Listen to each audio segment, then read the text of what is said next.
Humanity has always wondered about the end. When will it end? When will the lights go out?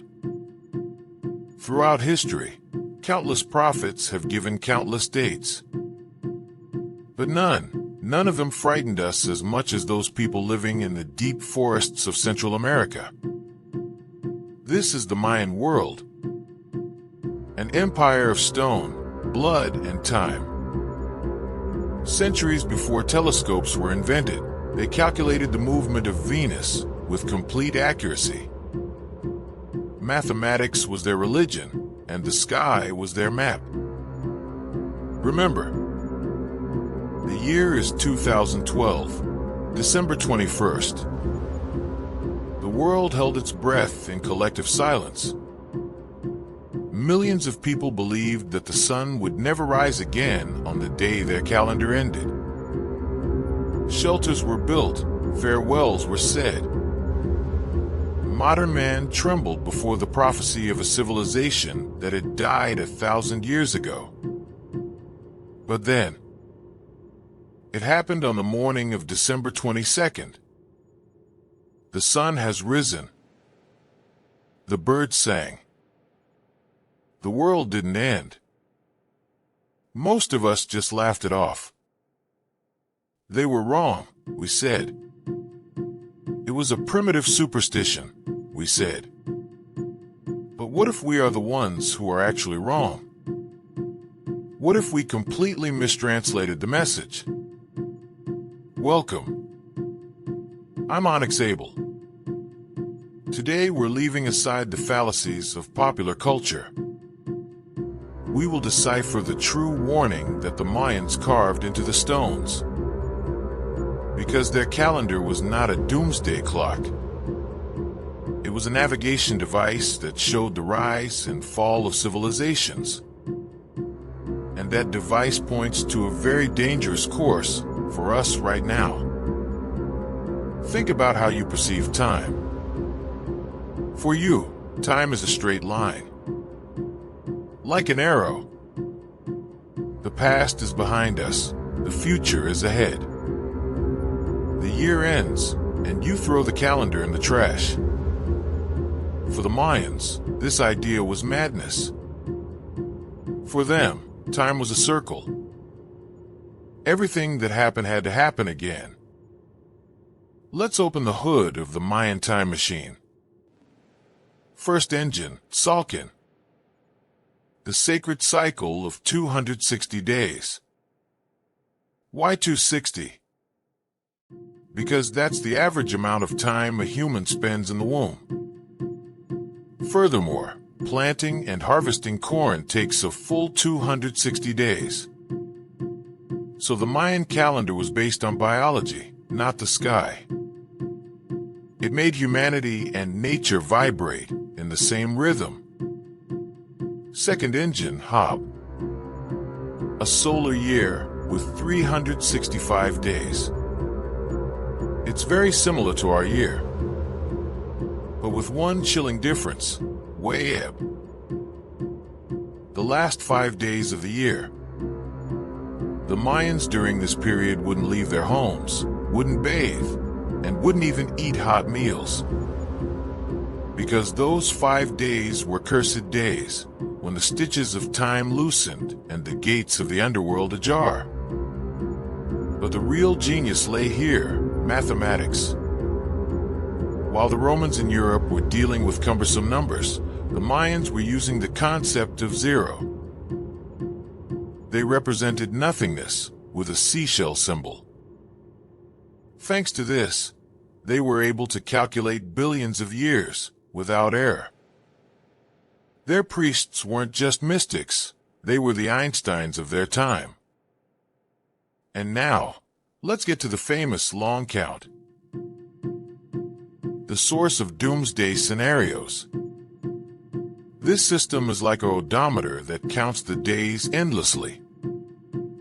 December 21st, 2012, was the day the 13th Bacton cycle of this counter ended. Just like your car's odometer goes from 99,999 to 00000. The car doesn't explode, it just starts a new cycle. So why did the world go crazy? It all rested on a single broken stone tablet, found in the Tortuguero region of Mexico. The tablet had the date 2012 on it, but the rest of the tablet was broken. The sentence was left unfinished. We filled that void with our fears. However, the legible part of the tablet stated that the god Balanyacht would descend. This was not an extinction, but a renewal. When Mayan astronomers looked at the sky, they didn't see the constellations we see today. They were seeing dark cracks in the Milky Way. They called it Xibalba B, meaning the path of fear. 2012 was a very rare astronomical event in which the winter solstice sun aligned with this dark rift. This excellent calendar wasn't just for measuring time. He was an absolute political power. Maya kings were known as Kuhulajaw, meaning holy lords. Their claim was, "We turn the wheels of time. We bring the rain." The people believed it. But while the calendar kept ticking, nature was making its own plan. And this plan would not please the kings at all. Mayan cities weren't just piles of stone. Each one was a giant clock. Look at this strange building in Chichen Itza, El Caracol. The windows hadn't been opened randomly. Each one was calculated with millimeter precision to capture the rising and setting of a specific star. What were their goals? Agriculture? No. Something much bloodier. When we look at Venus, we see the shepherd star, love and beauty. When the Mayans looked, they saw death. For them, Venus was a cosmic monster that hurled spears. When the brightest object appeared in the sky, kings took it as a sign.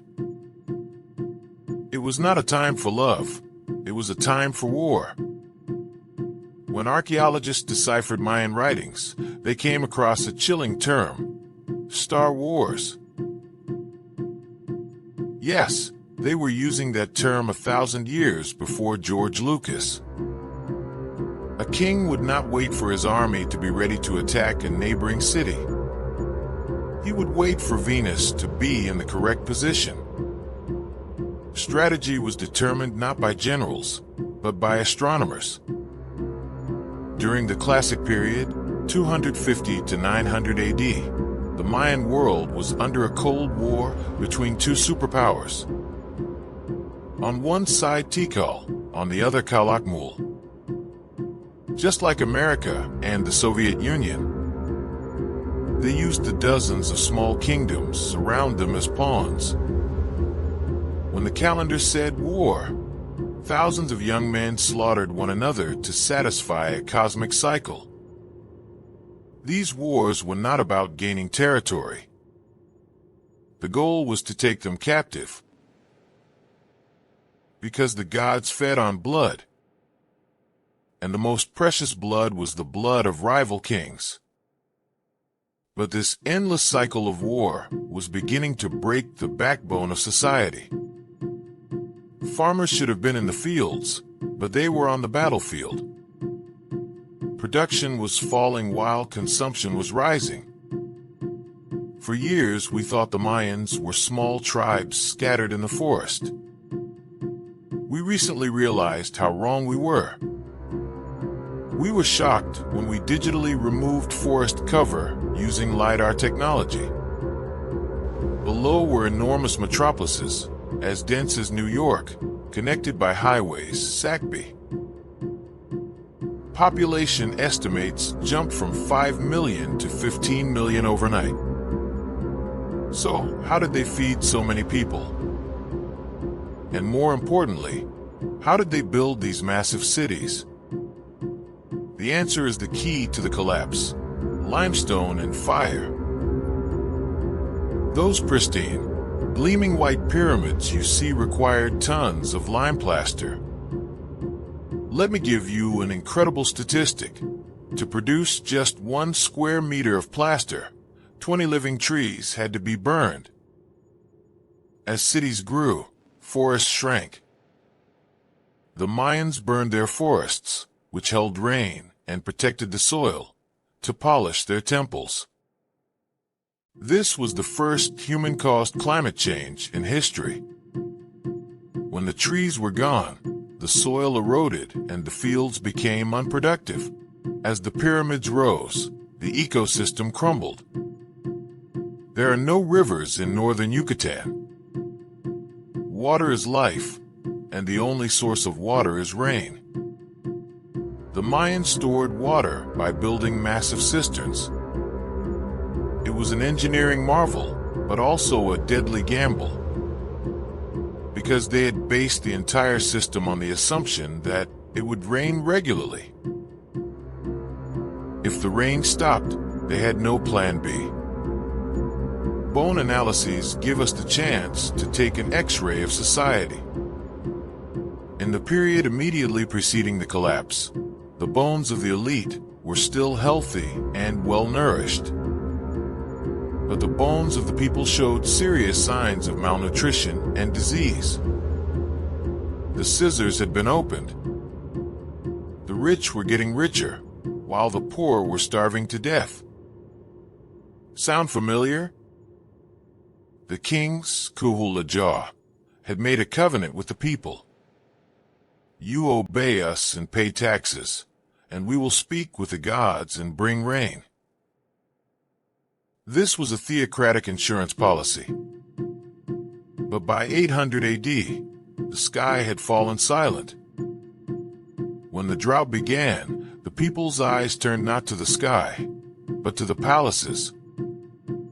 The system had reached its limit. The population was too large, resources were depleted, forests were destroyed, and kings were lying. The Mayan civilization was a giant dancing on the edge of a precipice. All it took was a little push. And that surge would come with the worst drought history had ever seen. How can we know exactly what the weather was like 1,000 years ago? The Mayans may not have kept a diary, but nature did. When scientists examined the stalactites found in Yakbalam Cave in Belize, they obtained the clearest weather report in history. These rocks grow in layers, depending on the amount of rainfall. And these layers tell us a terrible story. Between 800 and 1000 AD, the region experienced the most severe drought in the last 7,000 years. Rainfall suddenly decreased by 40%, and in some areas, by as much as 60%. This wasn't a seasonal drought.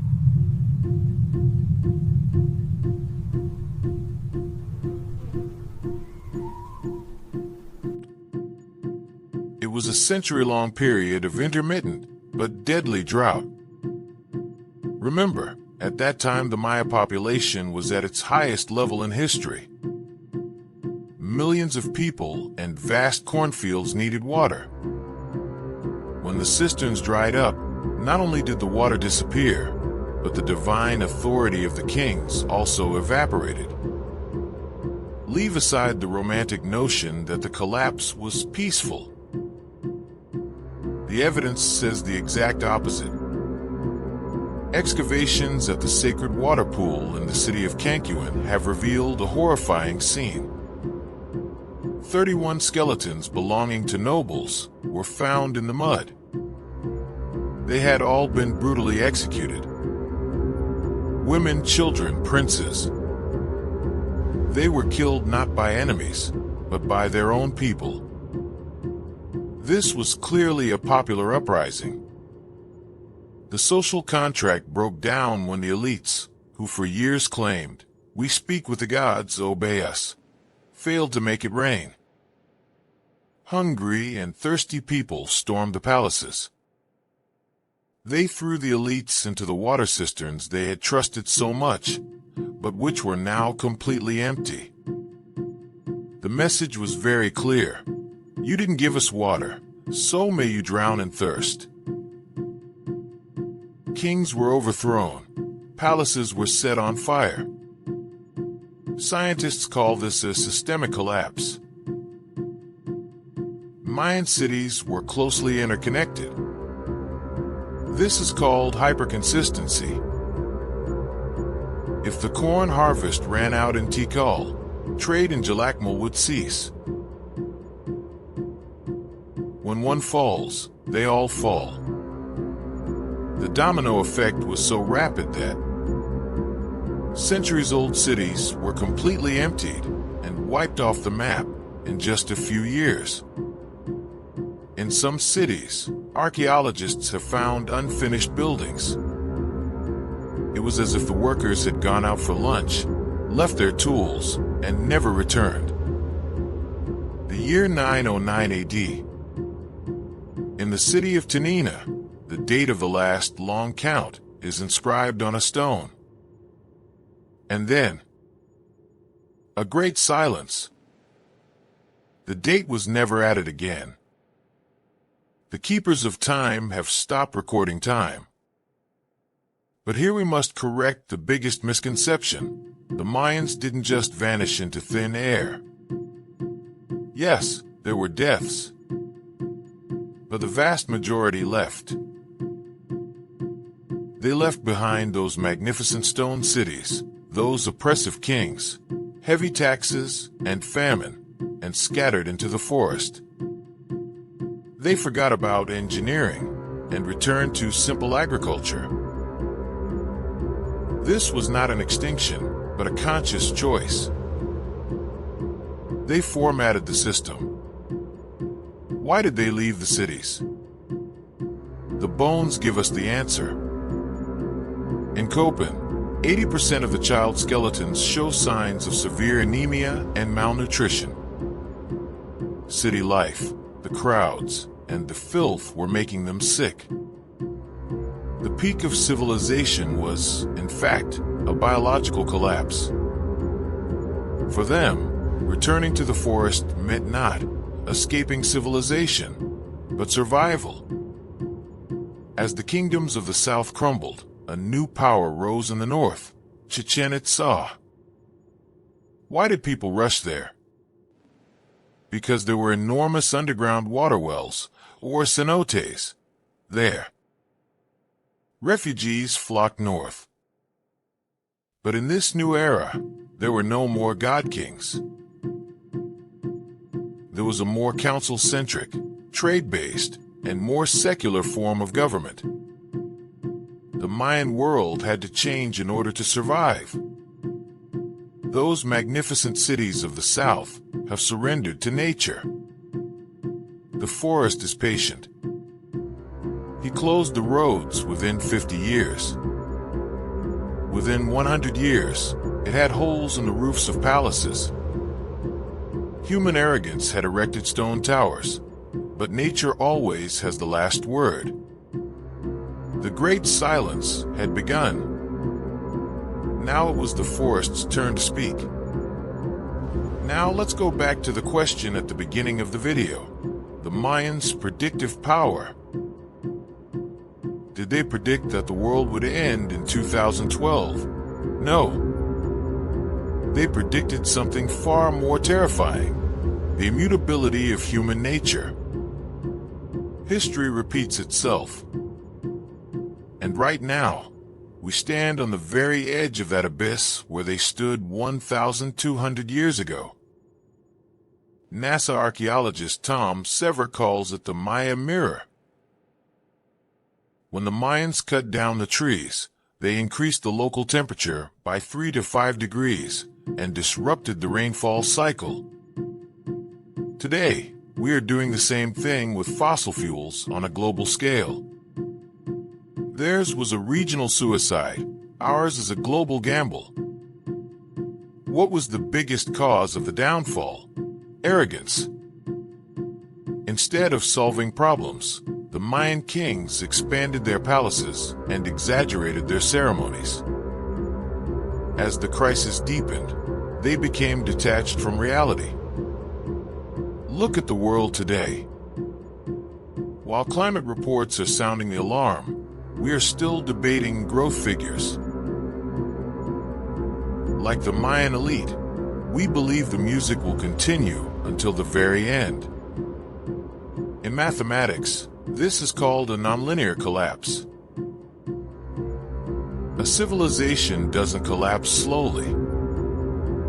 First it resists, and then suddenly it breaks. For the Mayans, this process took only 50 to 70 years. 1,000 years of history were erased in a single human lifespan. The question is, when is our breaking point? This is where the real secret of the Mayan calendar lies. 2012 was not the end. It was time for a reformatting. The Mayans believed that time was cyclical. The old, decaying, dysfunctional system dies, and a new, fresh system is born in its place. Perhaps their prophecy was a warning. If you do not change, you will perish. And the biggest proof, they're still here. The Mayans didn't disappear. More than 6 million Mayans live today in Mexico, Guatemala, and Belize. What did their ancestors do when their empires collapsed? They showed flexibility. They left the cities, downsized their lifestyles, and made peace with nature. The way to survive collapse is not to become bigger, but to become adaptable. The stones deep in the forest whisper to us, no civilization is immortal. Technology won't save us. Concrete won't protect us. The only thing that can save us is respect for the cycles of nature. The Mayan calendar has ended, and a new cycle has begun. We will write the story of this cycle. History repeats itself for those who do not learn from it. For those taking the course, it's a guide. The choice is ours. If this mysterious story of the Mayans has changed your perspective, don't forget to like and share the video. Which civilization secrets should we unravel in our next documentary? Let us know in the comments. This is Onyx Abel. Goodbye.